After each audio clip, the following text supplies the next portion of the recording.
gentlemen, boys and girls, welcome to the Run the Gauntlet Fantasy Football Podcast, of course in conjunction with the Game Changer Sports Network. I am here today as Jimmy LeBeau. I will be here on our next episode as Jimmy LeBeau. And going forward, we plan on having you as Jimmy LeBeau. Yes, and this right here, this is Justin Alfiero. What's up, guys? He will most likely remain as Justin Alfiero. I definitely will. All right, good. I hope so. So, over the weekend, I don't know if any of you guys cared to check out our Facebook and watch the live video that I did. I had a couple of drafts over the weekend, and Justin himself had one. And we just wanted to come here and kind of explain the things that we learned and observed from being in an actual fantasy football draft, our first of the season. And, guys, I don't know about you, but there's a lot to take in. There was a lot of stuff that changed on draft day as opposed to hype. Yeah, well, on draft day, I thought I learned a lot about myself. I think a lot of times in the preseason, I tackle as to who I want, and I'll do a million mock drafts, and, one time I'll pick one guy, and the next time I'll pick the next guy. But on draft day, you find out real quick who it is that you're really drafting and who it is that you're not. And, there was a lot of dudes I figured that out for. Yeah. Now, there was a couple surprises. I'll tell you what, I think this is the first time in any of my leagues, any of my mock drafts, that I had Cam Newton as one of my quarterbacks. Yet I wound up leaving with Cam Newton in the 5th rounds because it was absolute value. Guys, here's what I want to talk about to start off the show, the first lesson I learned. I highly, highly recommend taking a quarterback between rounds 5 and 8. There's a lot of value there. You might not get Aaron Rodgers. I'm going to tell you right now, Aaron Rodgers is a 3rd-round pick. Yeah. You're paying a premium price. You get him on the swing at the late 3rd rounds, and you know you're getting who you want in the 4th, go right ahead.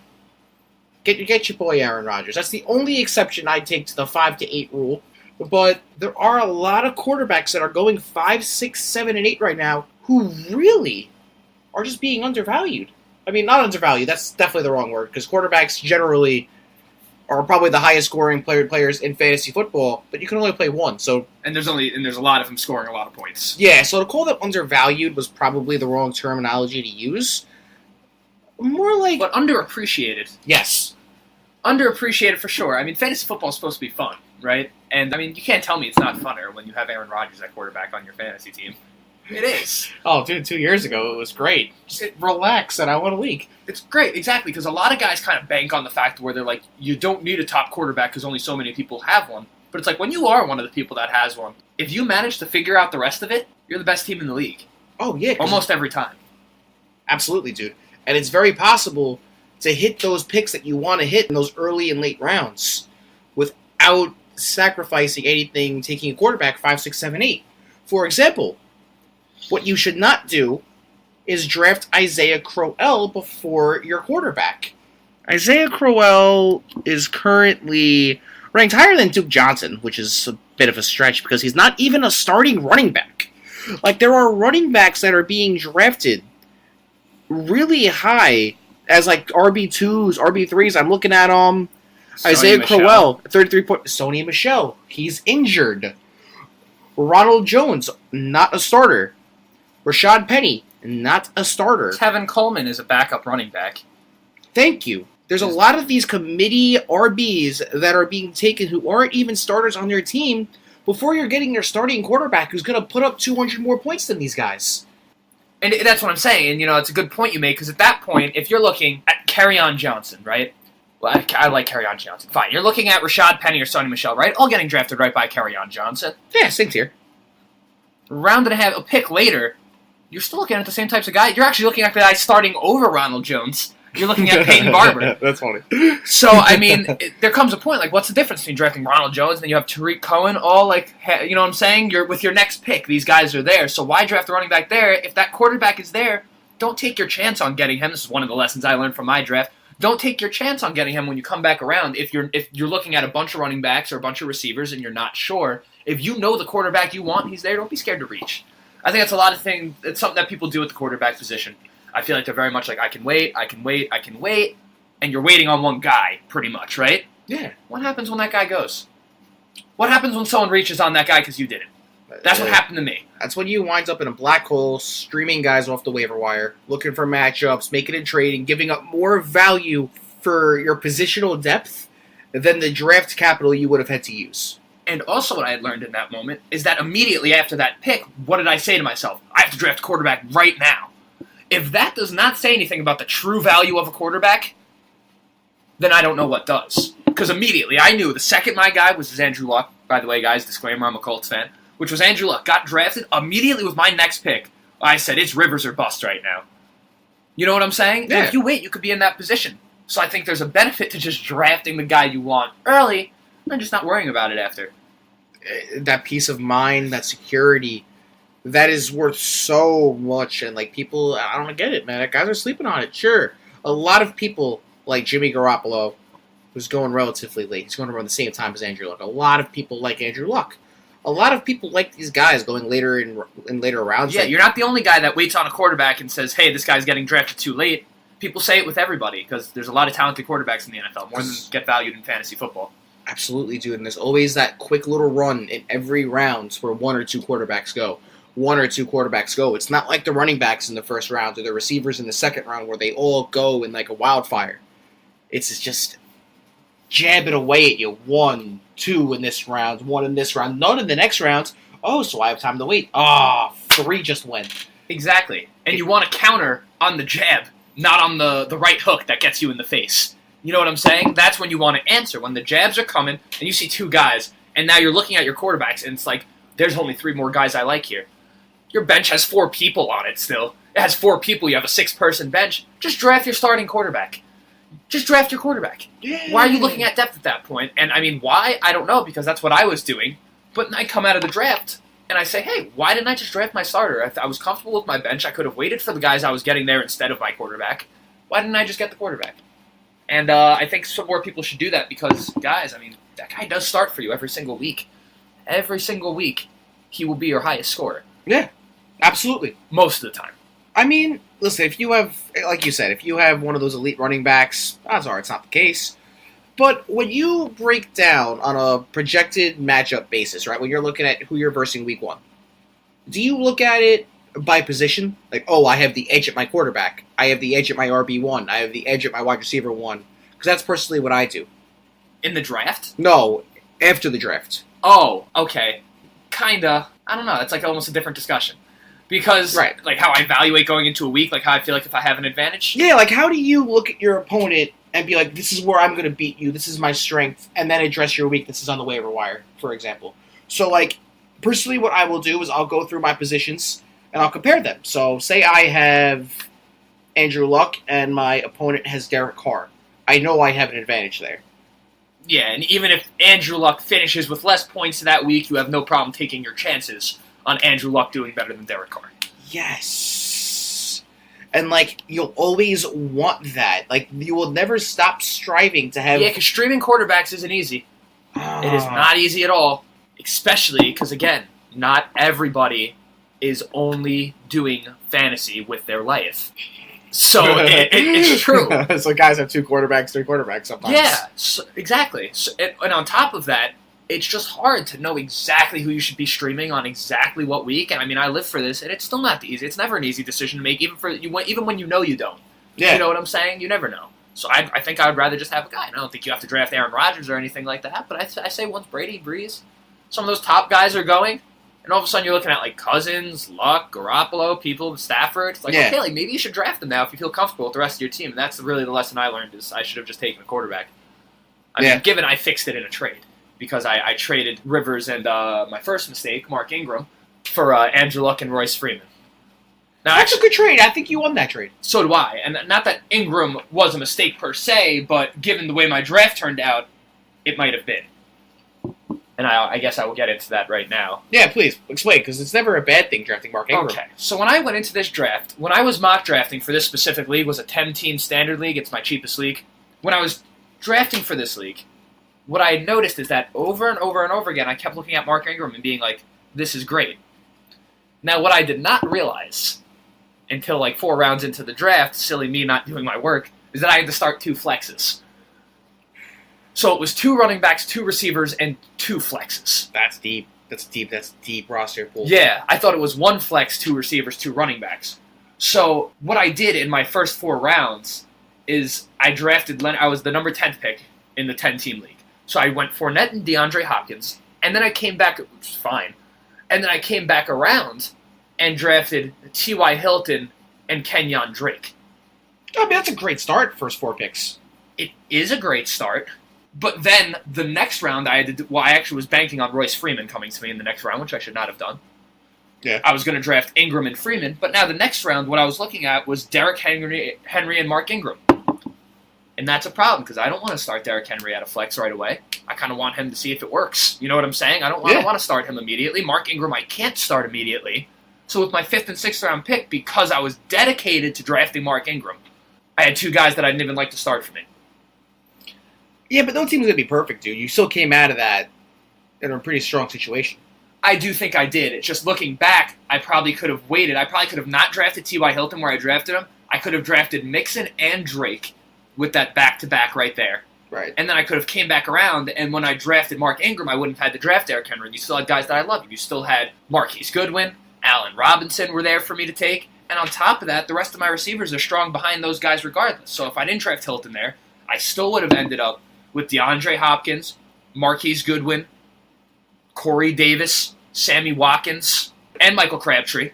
And I would have had more running backs at my flex to start the season. But I mean, again, it got fixed with the trade. But I mean, you're not always going to get a trade like that out of the draft. Yeah, one of those things that I've also learned, just drafting in general, is it's almost just, it's not a fear necessarily, it's more of a paranoia.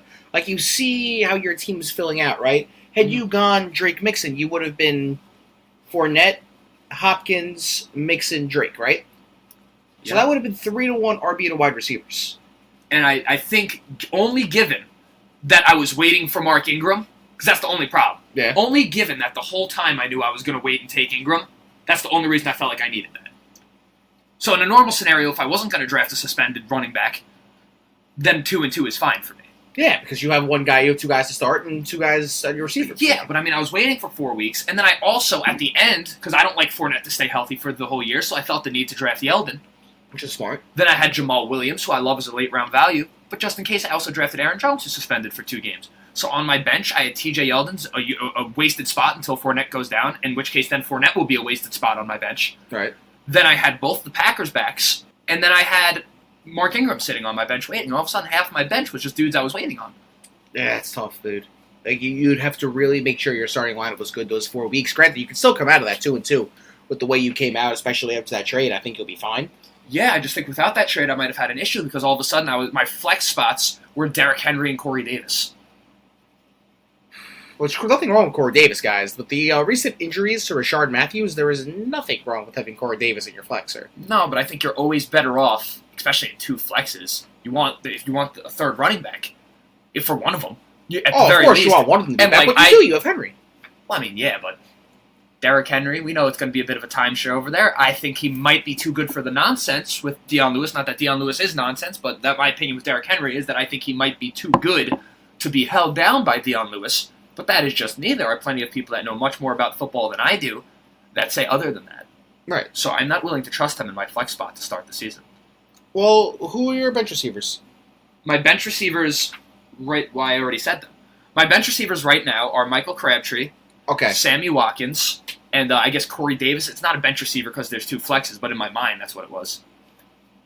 Okay, that makes sense. I mean, you're in good shape, dude.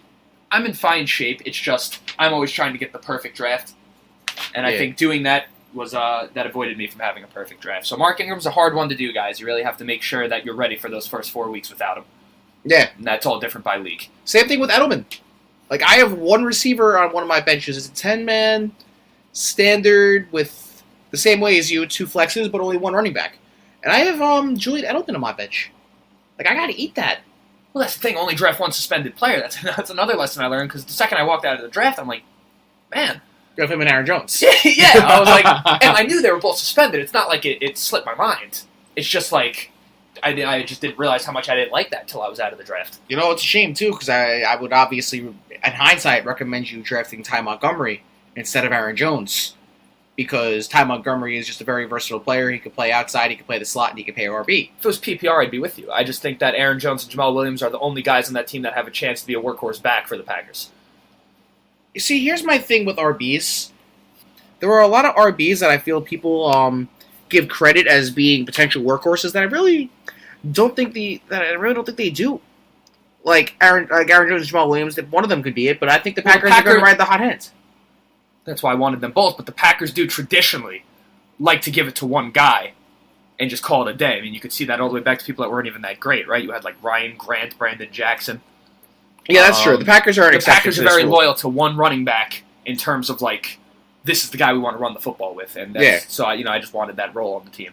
Makes sense, and like it's not even so much him, but there are other running backs that I feel really fit this mold of guys that are being labeled as potential bell cows that really don't have to be bell cows at all.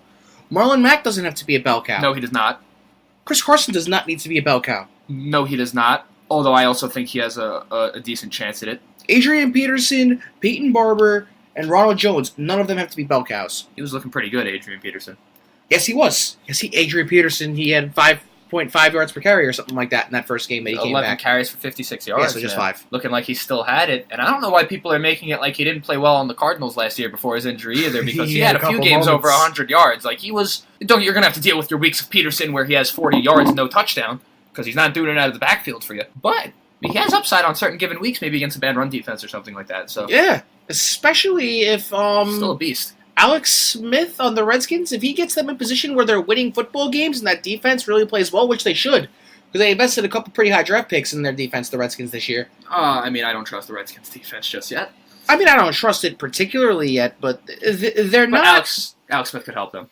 I get your point. Yeah, because he's a game manager. He'll put them in positions to win, and that will help Adrian Peterson. The Redskins have been thriving with these between the tackles backs and Chris Thompson. Yeah, remember the Alfred Morris, who, I'm not sure if Alfred Morris still is elite.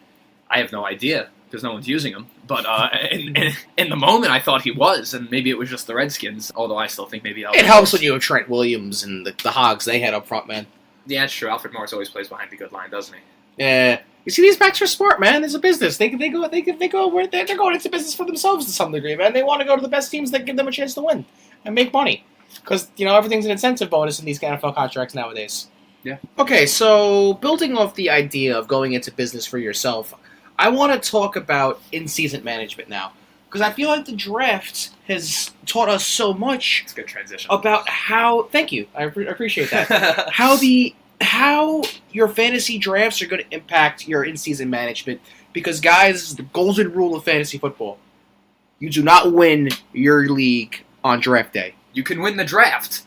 But you did not win your league. There are two totally separate, independent things from each other. Because you could do what I did before I started playing fantasy football for money and trade somebody Michael Vick and Arian Foster the year that happened. Because I was just being careless. In-season management is the number one most important aspect of fantasy football. You can turn a bad team into an elite team just based off using the waiver wire and making practical trades. You brought it up earlier with your trade of Luck and Freeman for Ingram and let Rivers. Me explain how that went down, because it's a really interesting thing. Okay, so during the draft, when I had drafted T.Y. Hilton and Kenyon Drake, what I was relying on my next pick was getting Royce Freeman and Mark Ingram. Yeah. What happened was Royce Freeman went 2 picks before, and all of a sudden I was left with Derrick Henry and Mark Ingram because I was dedicated to getting 2 backs there, but the value just wasn't there.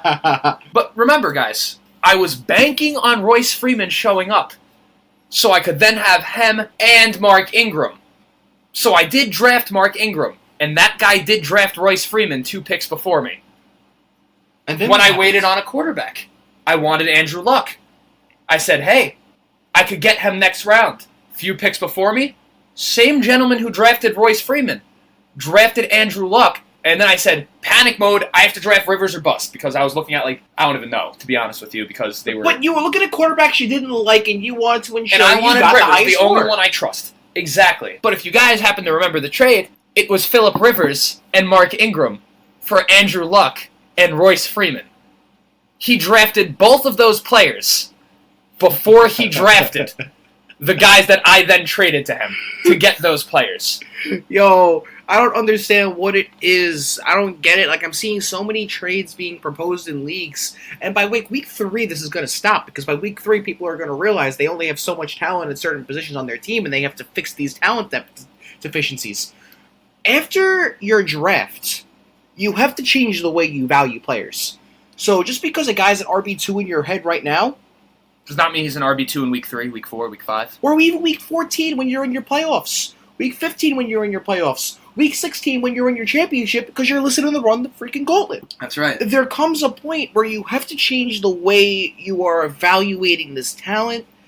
Just because you draft somebody at a certain point and you value them at a certain point, that does not necessarily equate to the value that they would have in a trade to another team and yourself. Exactly. Because just because you drafted them there, maybe another guy really wanted them. You know what I'm saying? Maybe the guy coming after you, coming in the back end, really wanted that guy. Yeah. You know what I'm saying? And now all of a sudden, he's worth more to that guy than he is to you. You know what else is a really good thing? And I haven't done it in any drafts yet because I haven't had the right opportunity to do it, but it's something I really like.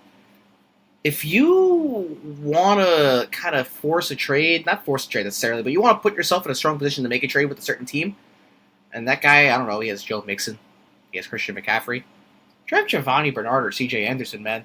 It helps. That gives them more value to them than it will ever mean to you. Because to you, there's scrubs on your bench that you're probably not playing because they're not starting running backs.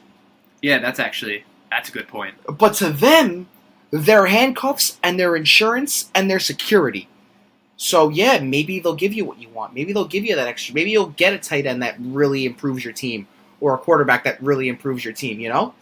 You do that in the draft, you are a mad genius, man. I'm telling you what right now, because you are thinking weeks ahead in the draft. I'll be honest, in the draft, I can do. You do. But man, this guy says, "Oh, dude, I like that this guy drafted I don't know, this guy got Joe Mixon and Devontae Adams. I really want Devontae Adams. Why don't I draft Bernard early so I could use it as a bargaining chip to get Devontae Adams with like another receiver that I have that's good or something?" That's hysterical. Well, don't reach on Bernard, but you're right. Like there comes a level of you want to take advantage of other people's disadvantages, and they are at a disadvantage not having their handcuff, and you are at an advantage having said handcuff. And you have two options with that. You could either wait it out and just waste a bench spot if you're deep enough, or cut him. Yeah. Just pick somebody else up and let them have him for free. Who cares? Well, that's the thing, and that's what I think so funny, is that there is nothing worse, just to continue with that trade, because that one got me right there. There is nothing worse than when you have a great running back and his handcuff isn't on the waiver wire when he goes down. That is like the worst thing in the entire world, dude. Yeah. I remember the year I had Bell, and Bell went down at the end of the year. No, I didn't have Bell. Somebody else. Just Someone else had Bell, and you picked up D'Angelo Williams. Yeah. Long story short, that worked. I wrote D'Angelo Williams to the championship. I wound up losing the championship, but I still wrote him to a nice second place payday. Yeah. Which is awesome. Guys, like, there are certain... Kenyon Drake, another prime example. He wasn't a handcuff. Well, he was a handcuff to Ajayi after the trade. Yeah. Just these guys that get presented year in and year out who might not be exactly studs coming out of the draft, whose value is so much higher than their ADP. Well, exactly. ADP is a charade, right? Yeah. You want to get your guys at the right time, and you want to get the best value for when you take them. That's anything. You don't want to buy Amazon when it's $300 a stock. You want to buy Amazon when it's $12 a stock. Yeah. I don't. Those numbers. Those days are gone. But yes. Yeah, those numbers are completely made up. But you understand the point. You want to get the best bang for your buck. Not necessarily on draft day. You don't have to do this on the draft. The Mixon and Bernard thing and the Anderson McCaffrey scenario, that's not the only way to do it, right? There are a lot of players on the waiver wire in a lot of leagues right now that can be starters. There's a lot of players in the NFL that are one guy getting injured away from having a really good opportunity, and that's even at the wide receiver position. That could potentially be a tight end if a wide receiver were to go down. You know what I'm saying? And a lot of the times... The guy on the Rams. I'm just throwing that guy, Gerald Everett. Gerald Everett, yeah, I like him too. Exactly, right? So if they were depleted at wide receiver, all of a sudden you'd see a guy like that. And I'll tell you what, because if you listen to Run the Gauntlet, you're a lot smarter at fantasy football than a lot of the guys in your league. Even if someone's not around on it, chances are you talk to a lot of your league mates, especially if you're playing for money. Chances are that you can get in contact with these guys. And if you know enough, you could talk people into trades they wouldn't have made when you first offered them. This man is the master of smooth-talking trades. He has been able to finagle trades out of guys that I personally couldn't do. It helps when you're the commission. I'm going to throw that out there. But it's the truth. The backhanded the floor compliment. is yours, man. This is your specialty on this. Year in and year out, you do this. It does help when you're the commish, because when you said that, I was like, it doesn't help when you're the commish, but then I was about to get into how I do it, and my first step was be friends with everybody in the league, alright? Because you're not intentionally trying to screw them over. Here's the thing.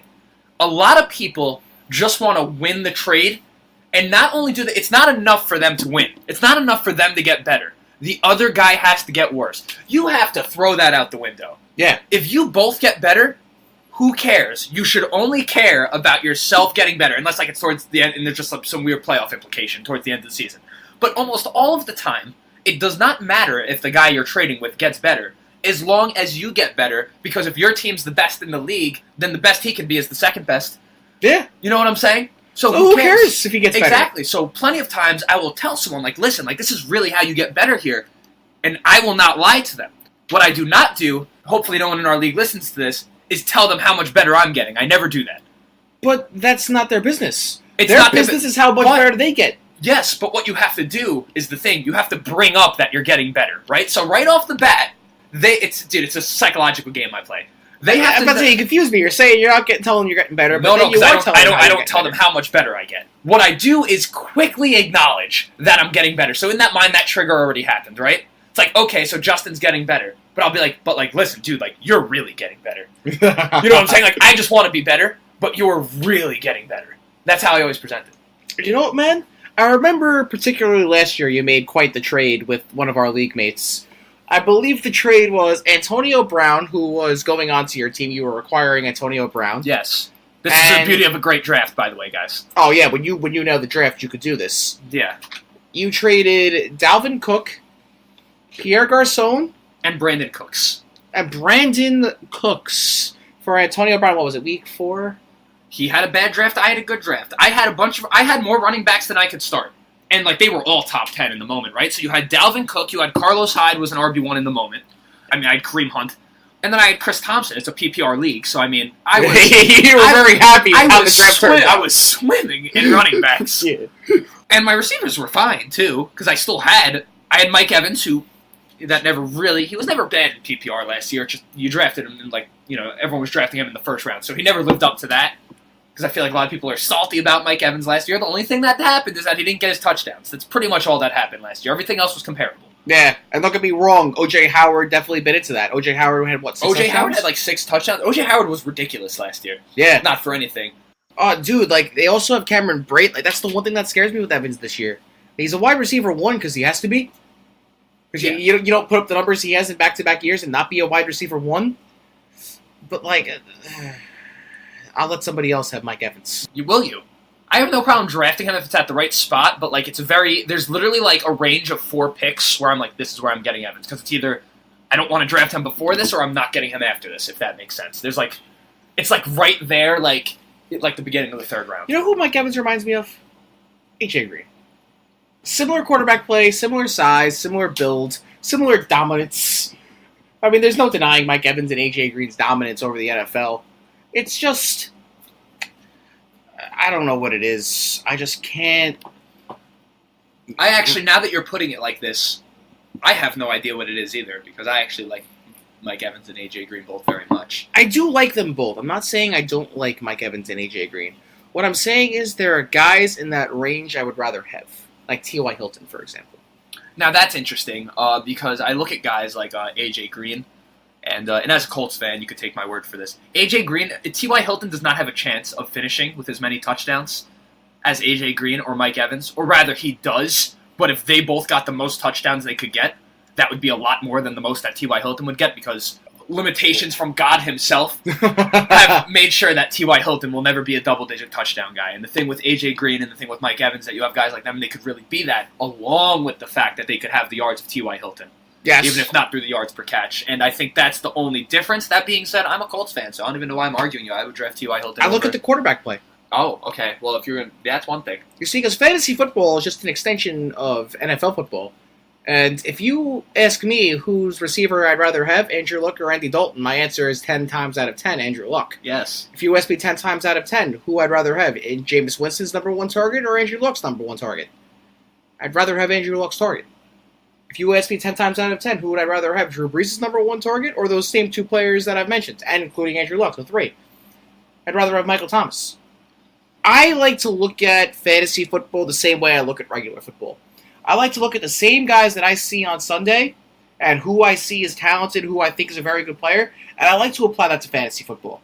And there are a lot of guys maybe I'll miss out on just because I'm not taking volume players. You're a talent prevails type of guy. Yes, the cream will always rise to the crop. And another guy that I think really applies to that, and he's a late riser in a lot of drafts, Keelan Cole.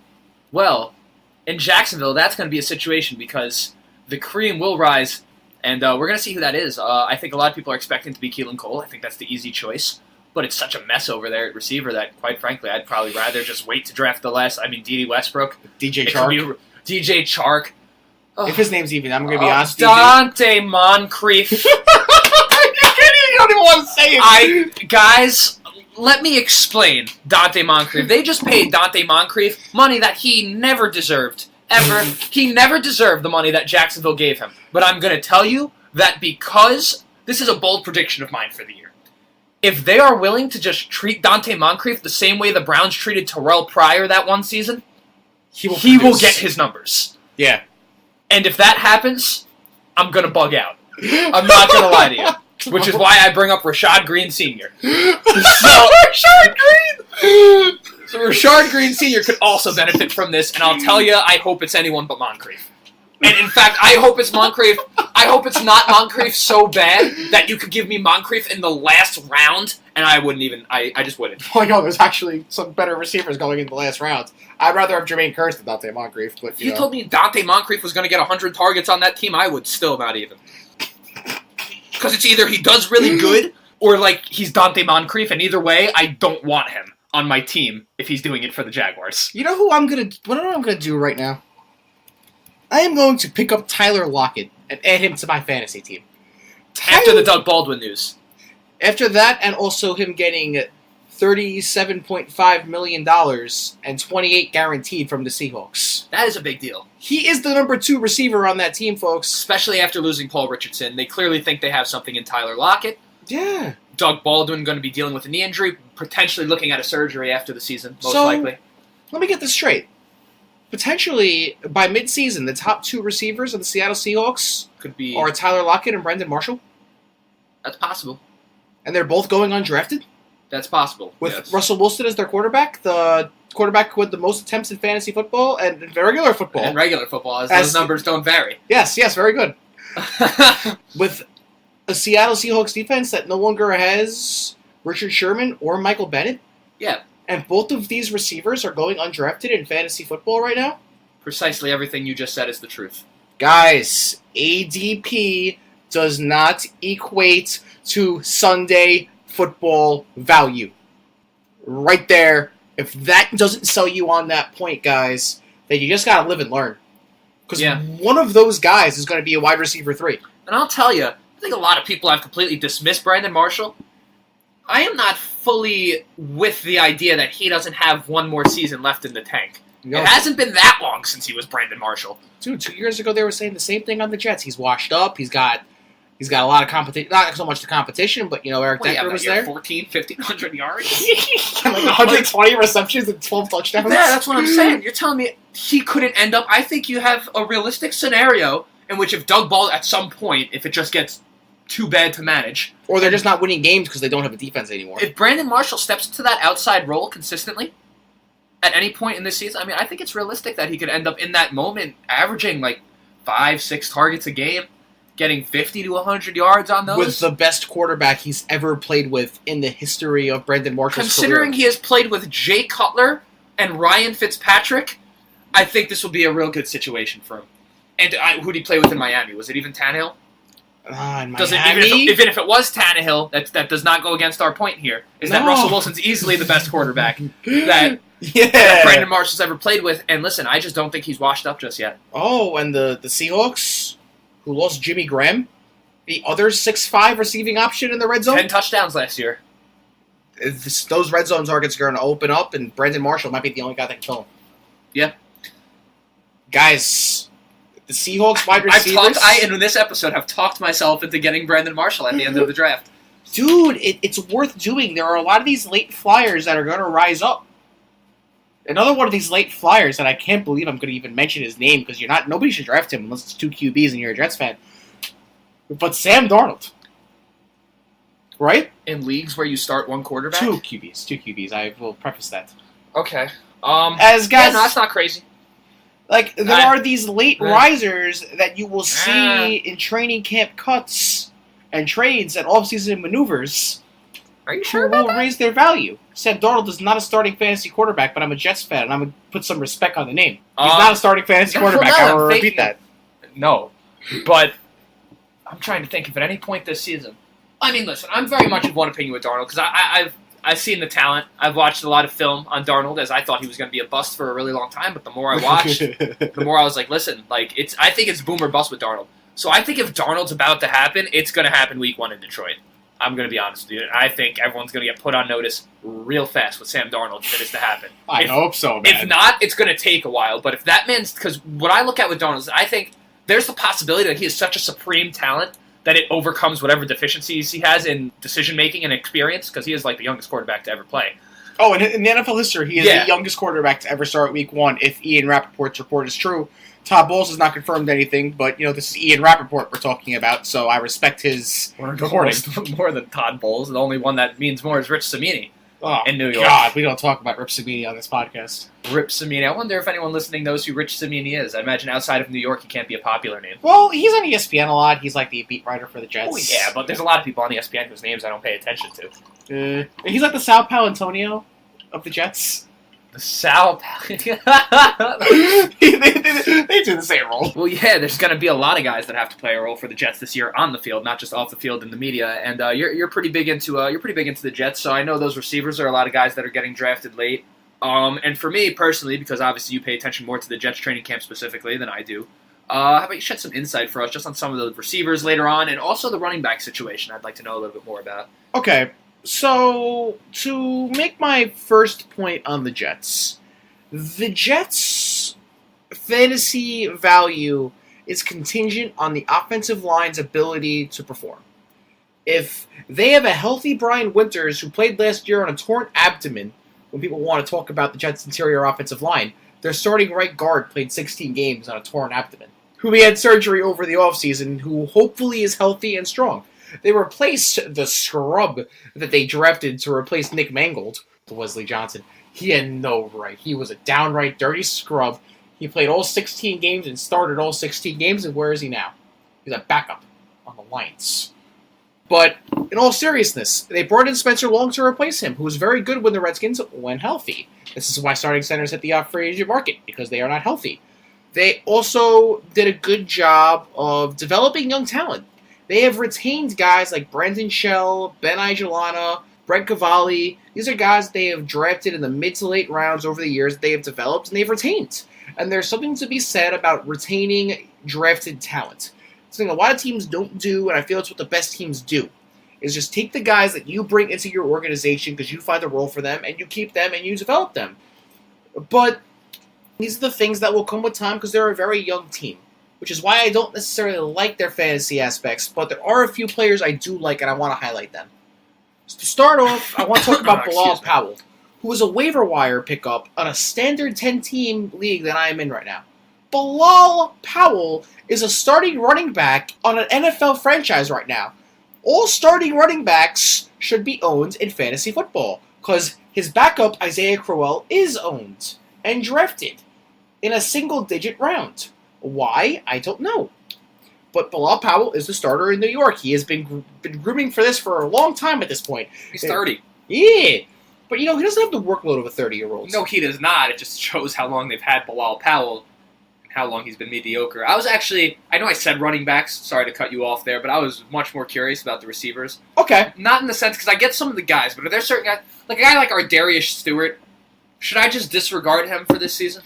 Not for this season, but the beginning of the year, yes. He is a guy, number one, he's suspended for the first 2 games of the season for PEDs, which is great for him because, you want these guys doing PEDs because it makes them better football players. But, obviously... What is the first 2 words in PED? Performance enhancing. Ardarius Stewart will be a better football player this year than in previous years. It's just a matter of, you can't do these things, you can't cheat. But that is filthier than your draft day handcuff trade strategy right there. But there's a level of where you want to be... I'd rather be caught cheating on a test that I knew I was going to fail than failing a test and not cheating on the test trying to pass. You know what I'm saying? Say that one more time. Okay, so I'd rather cheat on a test that I knew I was going to fail than fail on a test and not even try to cheat. Right? How about you set yourself up to succeed on the test without cheating? We don't talk about that part. If I'm in that situation... That is the gray area? Yes, if I'm in that situation, it's because I did something wrong and I'm merely trying to... maximize your cheating before you get caught. Yes, I'm merely just trying to do what I have to do to finish my job. Okay, that's all it comes down to. That's all that analogy was supposed to mean. You want to get into the morality of cheating on tests, kids? No, you want to learn things. We are men of the children. Learn things. Yes. Learn how to pass your test, because when you get to college, it will be rather unfortunate if you do not. We're also men that value higher education, which is why we run a fantasy football podcast. Yes. Regardless, though, Quincy Enunwa. Quincy Enunwa you do like. I do like Quincy Enunwa. Over Curse and... Not necessarily over Curse. You see, I'll get to Curse after Quincy Enunwa. Quincy Enunwa is the guy who's going to set up the Jets in a way that other players on the Jets will not. Quincy Enunwa is more in the molds of Hines Ward than he is an elite receiver. Obviously, Hines Ward's an elite receiver. Was an elite receiver, but he's the anomaly in that design. Yes, Quincy Enunwa is a blocker, not first and foremost, because he's a very good receiver. He's not bad at all. The Jets are one of the few teams in the only team in the National Football League, to be exact, that had 4 guys have over 800 yards in a regular season on their team to this day. Doesn't matter what year it is, doesn't matter how long you want to go back. No other team in the NFL has 4 players with 800 yards in a season on their team right now. Huh. Not a single team in the NFL. Terrell Pryor, Quincy Enunwa, Jermaine Kearse, and Robbie Anderson all have done that. And 3 of those 4, actually all 4 of those 4 have done that within 2 of the past 3 years. I will dismiss Terrell Pryor. You see, you don't like Terrell Pryor, and Terrell Pryor is the 4th string receiver on the Jets. As a Jets fan, I think Terrell Pryor will win games for the Jets because he's a good 4th receiver to have no matter who you are. What do you Jets fans ever know about anything that's going to win a game for you guys? We do a little bit going to the AFC Championship game twice in a row, but... Well, if it was up to the fans, Sanchez would have been benched while he was bringing them to AFC Championships. Not for anything. like Kellen Clemens playing for them at that point. You guys would have used Brooks Bollinger. No, that was the Sanchez, bro. It was like 2 years later when the butt fumble happened that Mark Sanchez never existed. How quickly things change. What they should have done is start Tim Tebow, but I don't want to get into that right now. Please, I will. Yeah, in fact... We only have so much time more to be with you guys. Your time is very valuable to us, and it is probably more valuable to me as we are working on almost an hour here. And there's only so much I can talk about the Jets and be fantasy relevant where I think there's a cutoff. Yeah. However, I will stop at this point. Whoever is the starting tight ends for the New York Jets, whether that's Clive Wolford, Neil Sterling, or Eric Tomlinson, whoever wins that starting tight end job is fantasy relevant because they have a rookie quarterback. The same way Charles Clay, who is a waiver wire option, is relevant in Buffalo with Josh Allen as the quarterback. I mean, Charles Clay has been relevant for years, and every year everyone just forgets about his relevance. I know. It's because he always gets hurt. But if he stays healthy with Josh Allen as his quarterback, watch out. As far as that goes, we are talking about the Jets tight ends and Josh Allen. So on that note, guys, I think we're done here. This is Run the Gauntlet's Fantasy Football Podcast, working in partnership with the Game Changer Sports Network. Guys, this was really fun today. As per usual, I'm Justin Alfiero.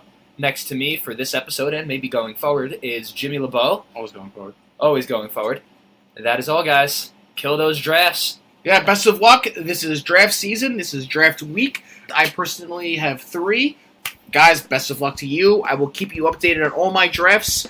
Follow us on Facebook. The page is Run the Gauntlet. And follow the Game Changer Sports Network on Facebook as well. Any questions you have in your league, and we will answer them on Facebook as soon as possible. I am Jimmy LeBeau. This is Justin Alfiero. And for the second and final time, we are out. Peace, guys.